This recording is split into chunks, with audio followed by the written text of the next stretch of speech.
Welcome to this edition of the Carl Jackson Show podcast, your daily dose of objective truth in a world of confusion and lies. Guys, it is 9/11, and frankly, I got to say that at least half of America has forgotten.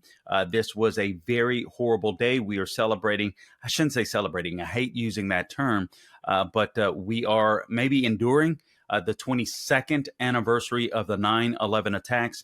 And I have to tell you, at least when it comes to our government and perhaps half of the country, we have not learned our lessons. I would argue that today, America is less safe than it was 22 years ago. I would argue that the deep state is real, the FBI, the DOJ.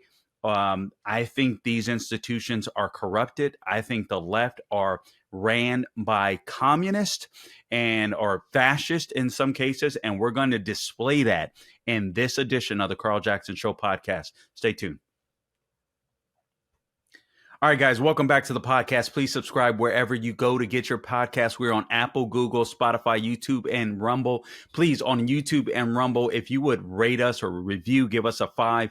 That would help us to move up the charts. More people would hear about us and see us. We would certainly appreciate that. I'm on Twitter. Thank you to you guys. I've been growing on Twitter lately. So if you would follow me on Twitter at Carl Jackson Show is where you can find me. But all things when it comes to social media at the Carl Jackson Show. Even if you put the Carl Jackson Show, you'll find me on Twitter. But I am on Twitter. I am on Instagram. Facebook, True Social, Getter. So please, if you find me there, I would certainly appreciate that. And also, today's show would not be possible without Mike Lindell, MyPillow, MyPillow.com. Right now, Mike Lindell, you guys know he's a patriot. You guys know that he's a fighter for your freedoms and for all of our freedoms. And right now, he has an exclusive deal available for my listeners. You get the Giza Dream Sheets, soft and comfortable. You will love them. They are 50% off. All of this stuff, all of these products are quality. I mean, top notch. 50% off, right? All you have to do is go to mypillow.com, click on the radio podcast square at the top of the page, and enter my name, Carl, C-A-R-L, or give them a call at 800-858-0263. And on top of the Giza Sheets being 50% off, when you use Carl as a promo code, there's deep discounts of all of the MyPillow products when you use my name, Carl. All right, so 10-year warranty, 60-day money-back guarantee. Can't beat that with a bat. All right, let me start here. This is Joe Biden. And again, last week, I believe it was Friday, we did a podcast on 9/11, kind of leading up to 9/11. So today is again, this is a day that will live in infamy 22 years ago. And I believe that America has not learned their lessons. But I want to tackle today's show from a different angle because there are a lot of things that have been going on in the culture. And I just want to prove to you, sadly, that we've not learned our lesson. Many of us haven't. But for those of us that have, these are some issues you should pay attention to and perhaps in your own local community begin to fight for. And I'm here to tell you the safest place to be is in a red community. And what I mean by that is you are going to have to fortify your city. You're going to have to fortify your county with elected officials that believe in the Constitution, believe in the Bill of Rights. I'll be sharing a story of something that happened in Collier County, Florida, which is a very nice part of Florida, but they've determined that their county is going to be a Bill of Rights sanctuary.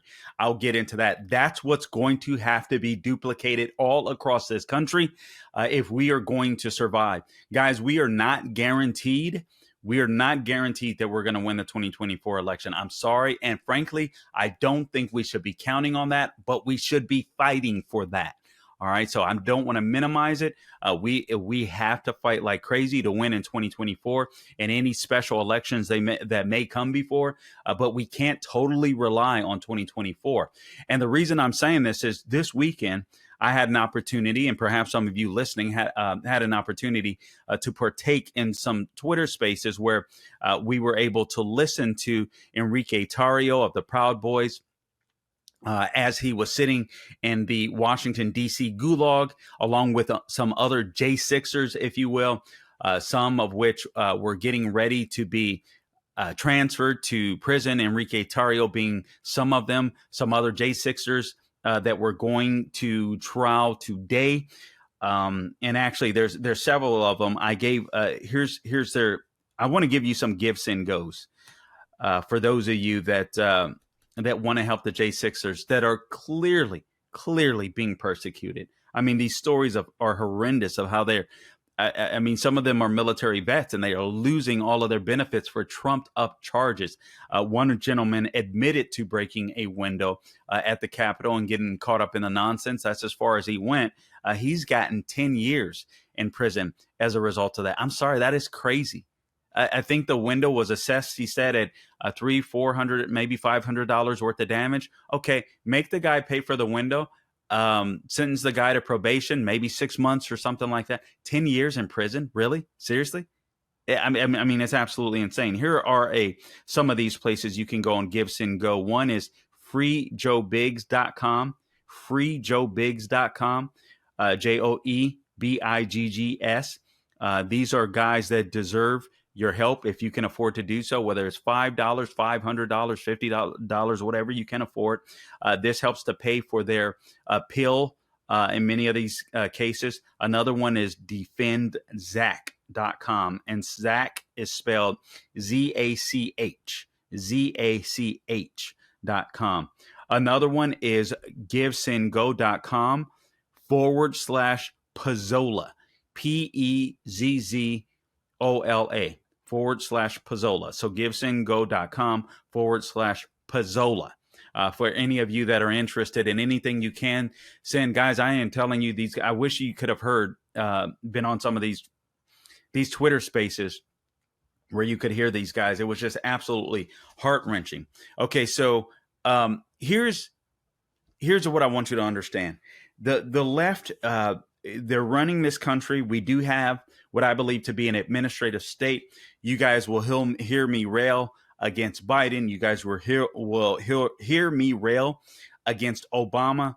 But I got to tell you, I do believe that there are higher powers even than these people that are kind of setting the stage. And these are puppets for global elitists, whether it be the George Soroses, the World Economic Forum, these people, and Biden is essentially being paid off. I think the same is true for Obama. And guys, I didn't even sound like this before, but we've all seen that America's gone bat crazy in the last few years. Anyone that denies it is just absolutely insane. So I'm going to be sharing some stories for you that I think are just really, really important for you to pay attention to. But before we do, this is Biden. Obviously, there was the G20 summit. He was in Vietnam. This is his press conference in Hanoi. It's hard to make out, so you're going to listen closely, but I will preface it with this question. Do you really believe that this guy is in charge? Gabe, let's roll this video. This is the so-called president of the United States, the commander-in-chief of our armed forces. I'm going to ask you, do you really believe that? Let's roll the tape. And let's see. I'll just follow my orders here.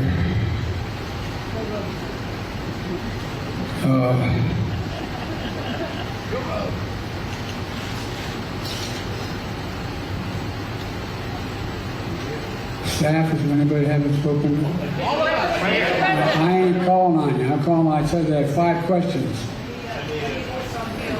Anita, BOA. This guy is out of it. He says, I'll just follow my orders here. It's really hard to make out, but he's quoted as saying, I'll just follow my orders here. Then he says, staff, is there anybody that hasn't spoken yet? He asks his staff. And then when they yell out, he says, I ain't calling on you. Do you think we're safer after 9/11? Seriously, with this guy in charge, with what is obviously a corrupted FBI and DOJ, do you think we're any safer? I don't think we learned the lessons at all. We turned against each other rather than paying attention to our real enemies. What was this headline? Oh man, that sparked something in my head. I'm going to have to look it up. Something was going on with China. And now I forget what it is, sadly. Anyway, I will try and figure it out. I'll be on the Officer Tatum show tonight. Also, Dennis Prager tomorrow, back on Officer Tatum tomorrow night as well. So hopefully you guys will catch me there. In case I forget, I was researching it earlier, and and now I forgot it. But anyway, China is making moves, and undoubtedly they will continue to do so while the Biden administration is in office. But again, I'm asking the question, are you any safer? Are you safer today? Have we learned our lesson since 9/11? Obviously not. If we had, first off, this guy wouldn't be in the White House. There's other stories that I want to bring to your attention before I get to, I think, what was one of the biggest stories that broke over the weekend, or heading towards or heading into the weekend this past weekend. And that was the story of this governor in New Mexico, Governor Grisham, I forget her full name, Michelle Lujan Grisham, that literally suspended people's rights to carry their weapons. She banned concealed carry in a couple of counties or so for about a month or so. This is the epitome of a fascist. We'll get into that shortly. But before I do, Glenn Youngkin grants absolute power. You guys may remember, to the Loudon dad that was arrested at a school board meeting. If you recall, that particular dad,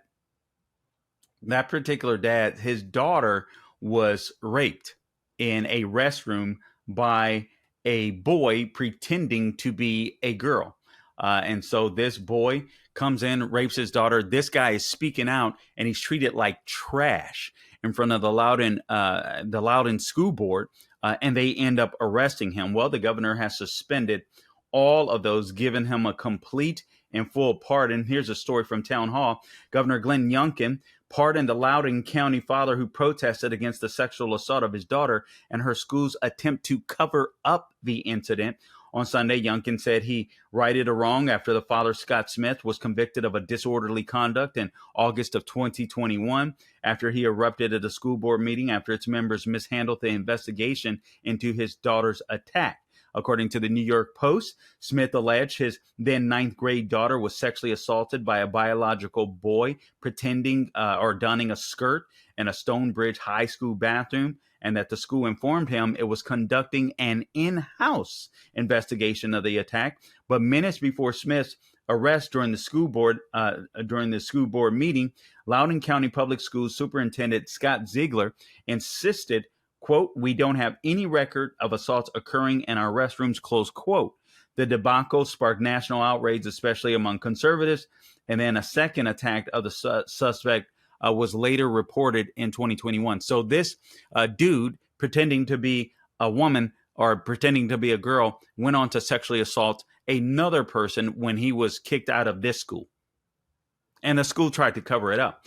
So good job. Kudos to Governor Glenn Youngkin for offering an absolute pardon. Here's another story that I found interesting. Nancy Pelosi says she is going to be running for re-election at the ripe old age of 83. I think the Democrat Party is doing so bad, frankly. The only reason I think the Democrat Party stands a chance is because the Republican Party is so feckless. But Hakeem Jeffries has been a horrible minority leader.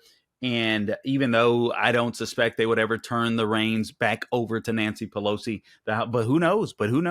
I think the lady is the epitome of evil, but there's no doubt that she was an effective communist. There's no doubt for the Democrat Party. So she's going to launch a re-election bid. Man, it's amazing. She made the announcement before volunteers and labor allies in the San Francisco area district. She has represented for more than 35 years. I mean, what else would she do? So that's very interesting to me. Okay. Now, let me go here.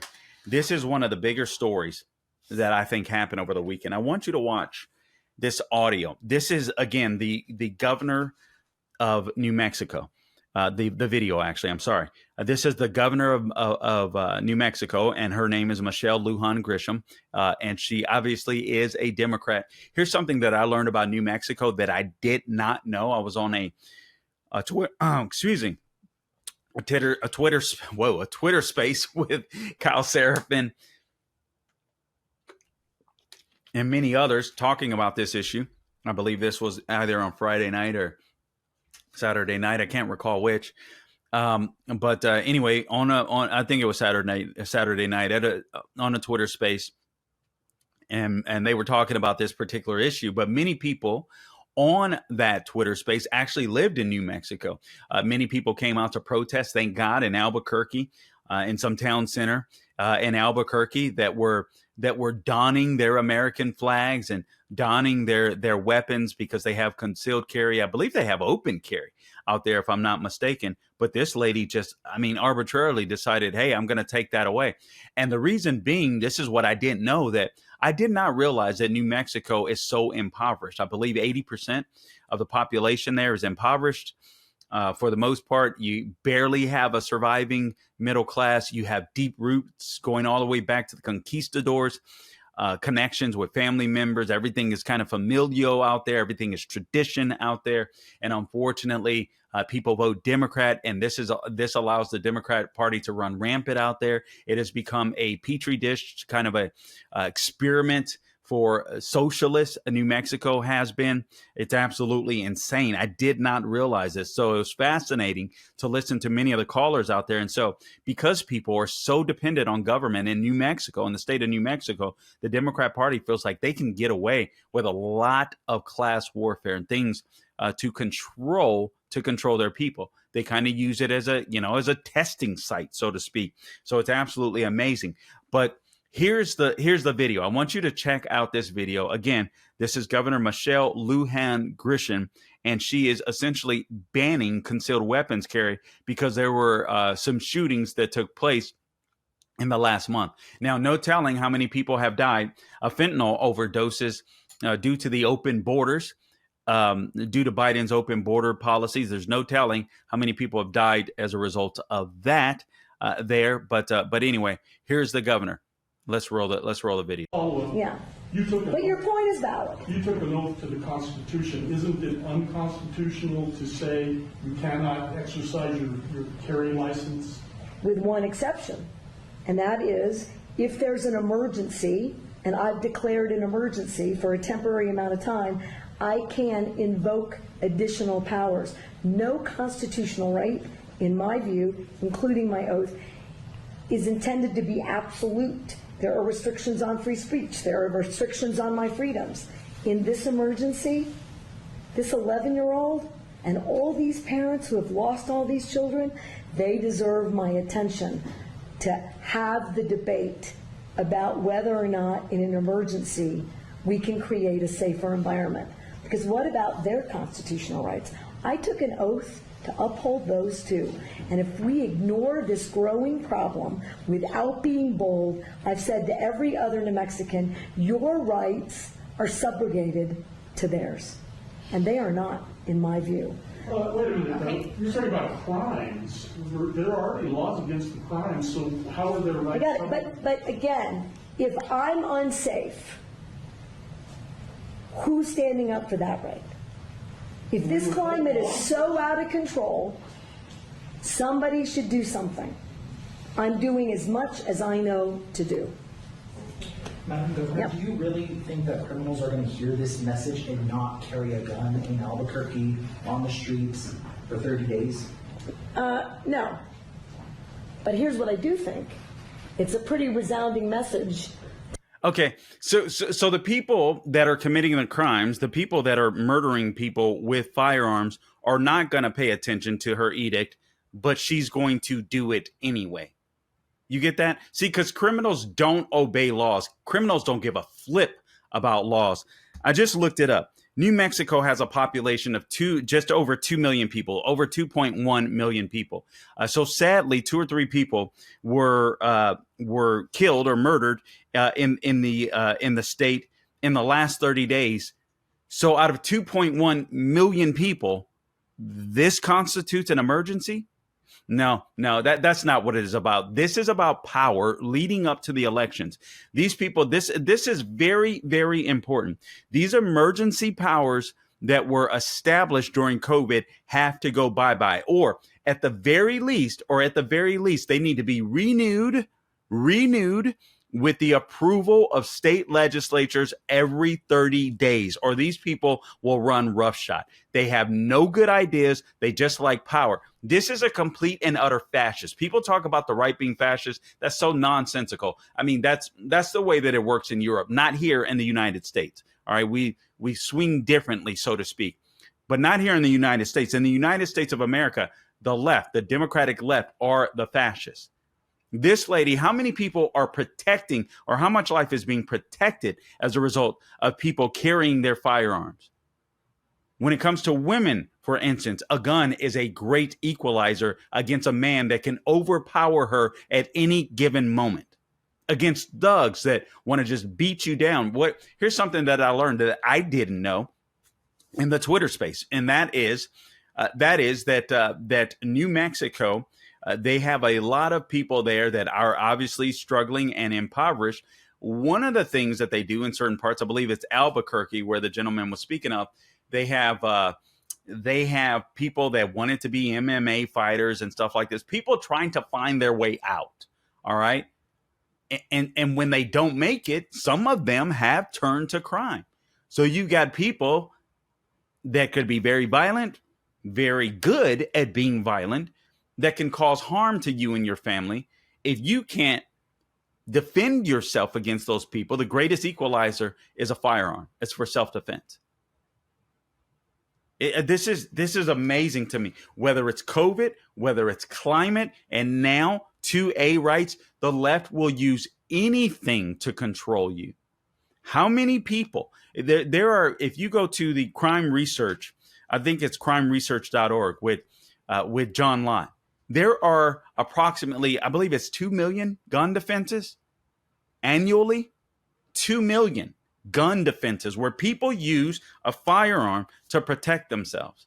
If you really cared about life, you would actually want more people carrying. But beyond that, these people don't have the right to do so. There are limits on free speech. What are they? What are they? There are consequences to free speech. What are the limits? You notice she doesn't give specifics. What are the limits? Obviously, there's things that you could say, but there's consequences to them. If you say, I'm going to kill this person or do something like that, you could say it, but that's a threat. And so you will go to jail. You see what I'm saying? Yes, there are consequences to free speech. This is just amazing. Let me just I want to give you the solution too, because there are solutions out there. And guys, here's what I don't want. I know a lot of people are going to get mad at me for saying this, but you're welcome, because I'm saying it because I love you. A lot of people are waiting on a savior in 2024. They're hoping it's Trump, whether it's Trump, DeSantis, or someone else. No one's coming for you. Let's stop this nonsense. I'm tired of playing the games. I've arrived at the conclusion that some of the right or much of the right is just as uninformed as those on the left. And not that far. I won't go that far. But everybody's doing rah, rah, rah. Everybody's being emotional while the left is making inroads. And there's things that we can do to stop this now. And I'm not saying that we shouldn't win. We have to win 2024. Let me put it that way. We have to win 2024. But we don't have to wait until 2024. And we shouldn't be. If there are things that we can do now. Maybe it's not you getting involved. Maybe it's sharing of your resources. Maybe it is. I'm sure everyone's got to get involved. Forgive me. I slipped up there. But maybe getting involved means sharing resources, sharing information. If you're not going to be that active, or if you're a little hesitant to do that, there's more than one way that you can be more active than you were in 2022, 2020. But everybody's got to be more active. All right. Now, let me share this story. I just want to go through it because I think this is very, very important. The left is telling you exactly where they want to go. Ask yourself this question. Why would anyone want to abolish your right to be able to defend yourself with the most effective tool possible? Full well knowing it won't stop criminals. She admitted her edict won't stop criminals that are doing the crime with guns. So what good is it? What good is it? New Mexico Democrat governor, you just heard the moron, Michelle Lujan Grisham, banned people from being able to carry guns, hat tip Daily Wire, in Albuquerque and the surrounding county for 30 days after a kid was killed during a road rage incident. So Grisham signed the executive order. This happened on Thursday, declaring that gun violence was a public health emergency. How is gun violence a public health emergency? They'll use anything under these emergencies. That's the problem. This is all about control. Man, it's a Democrat-controlled state. On Friday, Grisham unilaterally suspended open and concealed carry laws in Albuquerque and the surrounding area. She said that she could further lengthen or renew her order, which was obviously immediately condemned by many as being unconstitutional. You guys heard the audio. Grisham effectively admitted that her order might be unconstitutional when she conceded that she might not win legal challenges filed against the order. This is what she had to say, and I quote, "Now, I am sure as I go through the rest of this, there will be a lot of questions about whether or not we think we will have the legal right to do that. I am sure that before you write this, there will be a legal challenge. And I can't tell you that when that we win it, given all of the different challenges to gun violence laws and restrictions on individual firearm access and control." Close quote. See, this lady can feel safe because she's got bodyguards. But what about the rest of you? 2.1 million people, over 2.1 million people in New Mexico. They don't have the right to defend themselves because some criminals decide to murder a couple people within 30 days. I'm sorry. As the governor of New Mexico, this is how asinine these arguments are from the left. So as the governor of New Mexico, you should protect the rights of two people and endanger the lives of 2.1 million people? I mean, this stuff just doesn't make sense, but it doesn't matter. They don't care about making sense. They care about taking power away from you. It's really as simple as that. She was later challenged directly. You guys heard that on her decision to unilaterally override laws. And she responded, as she said, she has additional powers. And what? Basically. No constitutional right, in my view, including my oath, is intended to be absolute. Including her oath. Her oath isn't intended to be absolute. What do you make of that? It means I can do whatever the heck I want to do, whenever I want to do it. You may vote me in for this, but I'm going to do this. There are restrictions, she continues to say, on free speech. There are restrictions on my freedoms. The 11-year-old who was killed this week and others who have been killed in shootings. Grisham then spoke about the 11-year-old who was killed last week. Then you heard the reporters questioning her. But wait a minute, you're talking about crimes. There are already laws against the crime. So how are their rights? And it's inaudible at that point. I couldn't tell what it says. But again, if I'm unsafe, who's standing up for that right? Who's standing up for that right? Well, you could, Grisham. I mean, you could arm yourself, but again, you don't need them. You've got bodyguards. She was asked by a different reporter, do you really think that criminals are going to hear this message and not carry a gun in Albuquerque on the streets for 30 days? No, you guys heard her. No.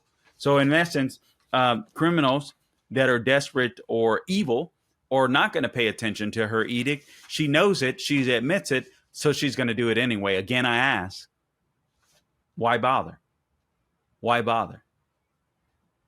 Guys, we can't take this anymore. We just can't. You can't comply.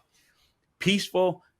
I heard I think it was Kyle Seraphin. I'm misquoting, I'm sure. Be peaceful and ungovernable. We cannot allow these people to continue to trample on our rights. I'm not saying this to try to be big and bad because we're in Scaryville. I'm not going to lie to you. This stuff is getting really scary really quickly.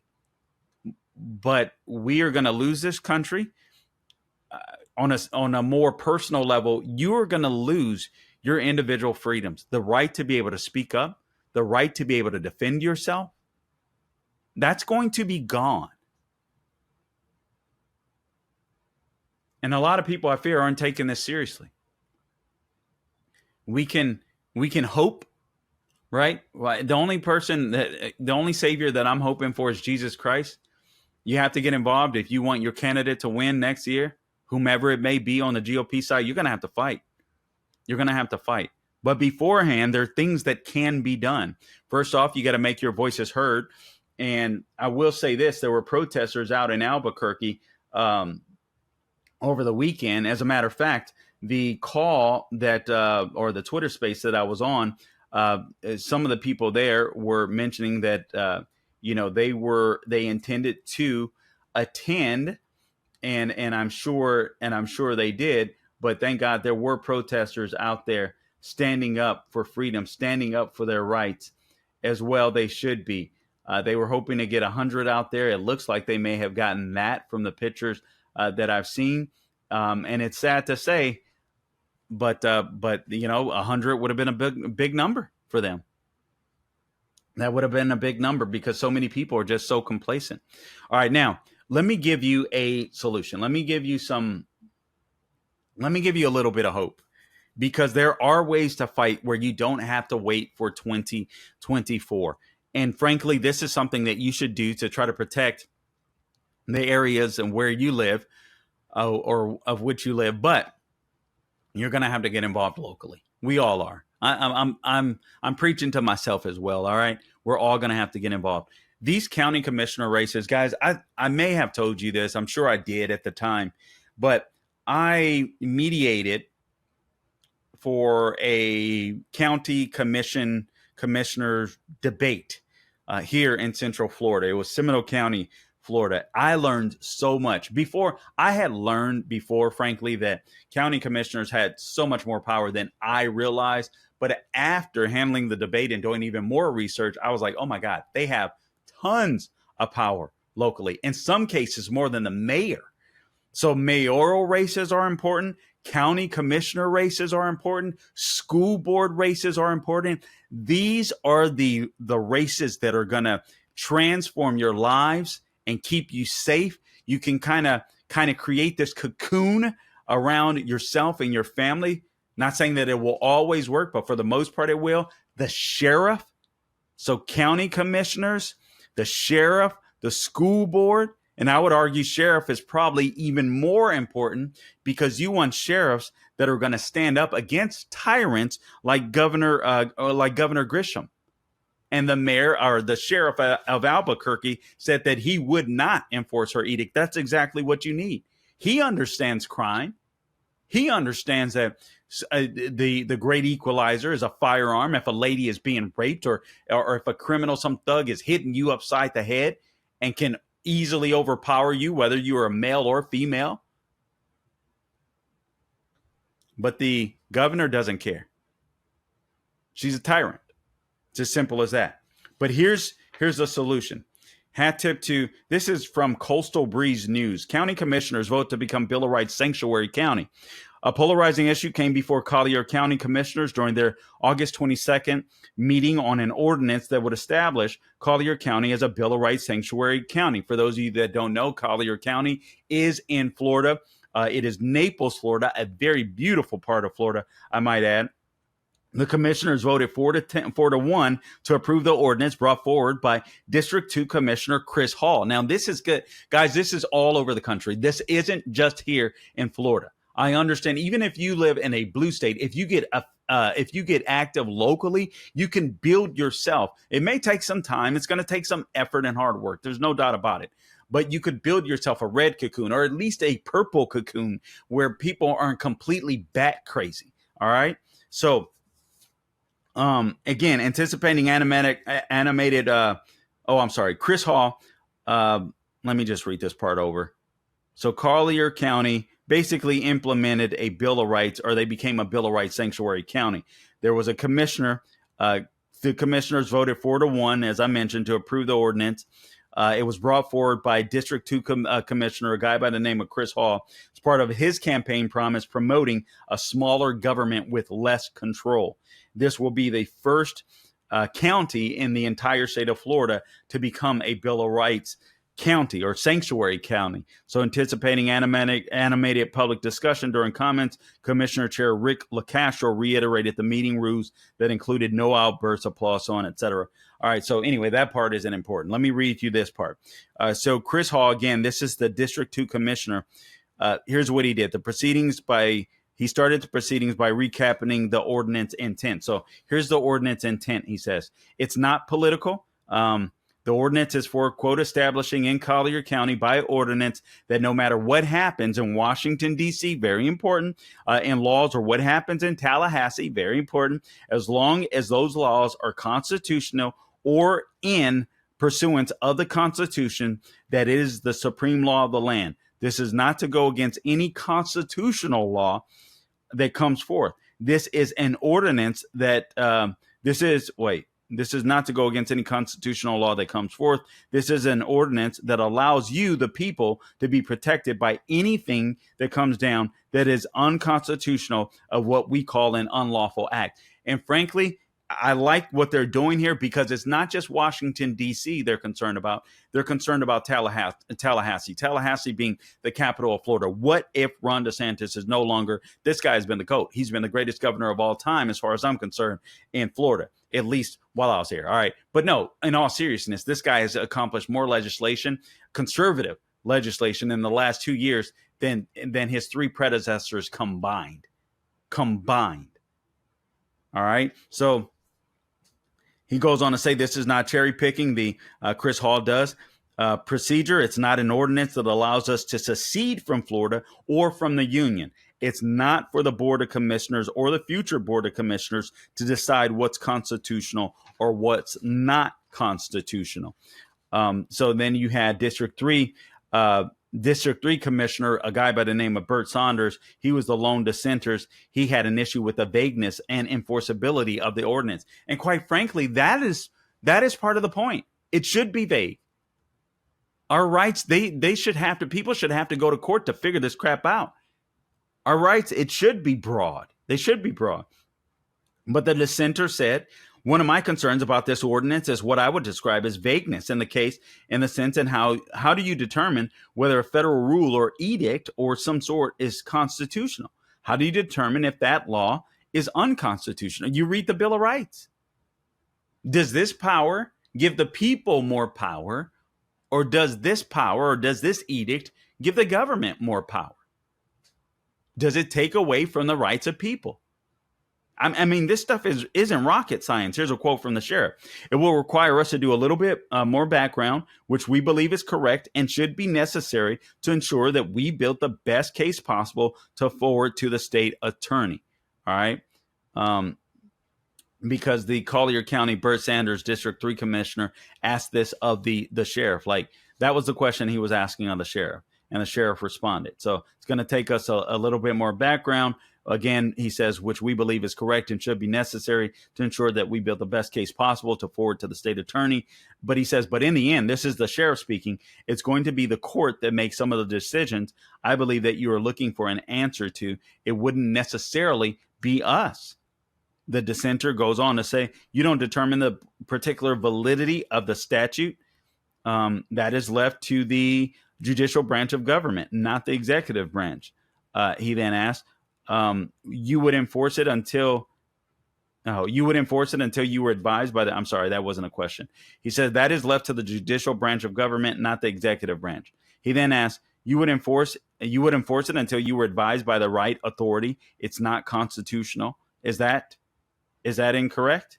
No, I think in general that would be correct, the sheriff responded. However, if we believed and our legal staff told us that in their opinion it is unconstitutional and we had the right evidence, court cases and information to support that, then we would take the appropriate action.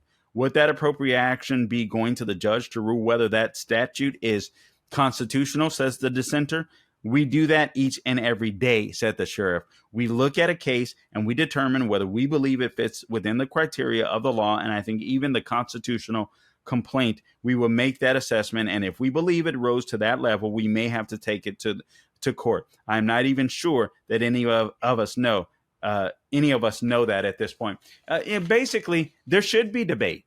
People should not be able to take away your freedoms arbitrarily. And that's exactly what Collier County is saying. Their biggest concerns were the COVID lockdowns that destroyed many of their businesses in the community, or at least some businesses in the communities. The mask mandates, all of these things that we found out were a total and complete utter fraud. And they were concerned about Second Amendment rights, the ability to be able to arm themselves. And they see, they may not have realized it at the time, but just look what happened that, we talked about in New Mexico. Someone gets killed by criminals, so the reaction from the governor of New Mexico is you can't defend yourself with a firearm from criminals. You see it? I mean, it is the dumbest stuff ever. But these people simply don't think through this stuff on the left. They simply emote. Listen, guys, I appreciate you tuning in. to this edition of the Carl Jackson Show podcast. Again, please subscribe to the podcast wherever you go to get your podcast. Also, support our sponsor, mypillow.com. Right now, there are great deals available, 50% off of the Giza Dream Sheet. So take advantage of that, and deep discounts available on all MyPillow products. Some products are up, over 60% off. So go to the radio podcast square at the top of the page, enter my name, or give them a call, 800-858-0263. I'm on Twitter at The Carl Jackson Show, Instagram, Facebook, True Social, Getter, wherever I am. Guys, until next time, do not grow weary doing good. God bless you.